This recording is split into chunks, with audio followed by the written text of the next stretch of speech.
time. But I have been called Coleen Kellcher. Anyway, it's nice to see everybody. I've been away due to a flood in my home, but I've missed you all greatly. I have a couple of things that I was hoping that maybe you could help us with. We're having an issue down at our school, at Frank R. Connell Middle School, with some students. It's just a specific group of students who basically we've exhausted everything in the student code of conduct in dealing with these same disruptive students who are at some points posing a danger to other students in the building, impeding the educational process on a daily basis. And I have had ongoing dialogue with our administration, who are trying very hard to do what they can to get these kids the help that they need. And I guess my question for you is, what recourse do we have when all of those avenues have been explored? Contact with the parents has ceased because they've blocked the school numbers. We have requested students be considered for the Bright Street Academy, and no one has been taken in to that school since the beginning of the school year. And we have two specific students who are in dire need of additional services. I missed Ms. Mack's earlier comments, but I imagine that when Ronnie mentioned it, it had something to do with supporting all of the children. Some of the kids, as we all know, come to school with tremendous challenges. And when I first transferred over to number 4 school, we had so many people who were in support roles.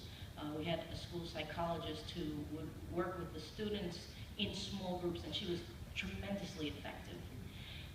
She was reassigned to, I think, 2 schools. We also had an art therapist who was terrific with the kids. She did art through graffiti, and really was able to bring in a lot of the societal issues and got the kids to break down those barriers and really talk real with her. We also had an additional counselor. I don't even know what her official title was, but the point is that in the time that I've been there, all 3 of those programs were taken away. And I can say that our school is suffering big time because we have run out of avenues, and nobody wants to run out of avenues when it comes to a child who is in need. We have had some situations where teachers, in complete frustration, strong teachers, have broken down. It happened again today, which is why I'm here tonight.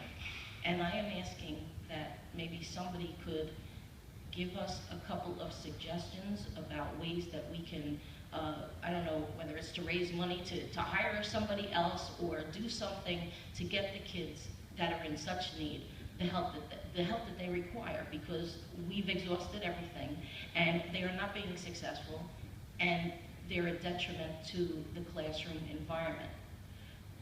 One student, I taught both his mother and father. Father is incarcerated. Mother came in and seems to have issues of her own. The child really could use medication, and she refuses. I remember years ago that there were times when we would exercise the judicial system in trying to get these parents to realize that the child really, really has a problem, because I think that in some cases it's out of their control. So I don't know if that is still a recourse. The last thing anyone wants to do is call DIFUS and say neglect, but please, can we put together some kind of a committee or something to look at an alternative way of dealing with these really, really disruptive children, to try and bring the environments in the school to a place where it's more conducive for learning. I remember being at 23 and there were times that the hallways were like a church, and real learning can go on. Nothing can happen in chaos. And you know, people have SGOs and SGPs to meet, and they're really concerned because they are spending a large part of their periods during the day dealing with discipline issues that are much larger than even the administration has anything to do about. I mean, we've really exhausted every single thing that I know that we have tried to put in place to help these children. So I would greatly appreciate it if we could maybe consider a group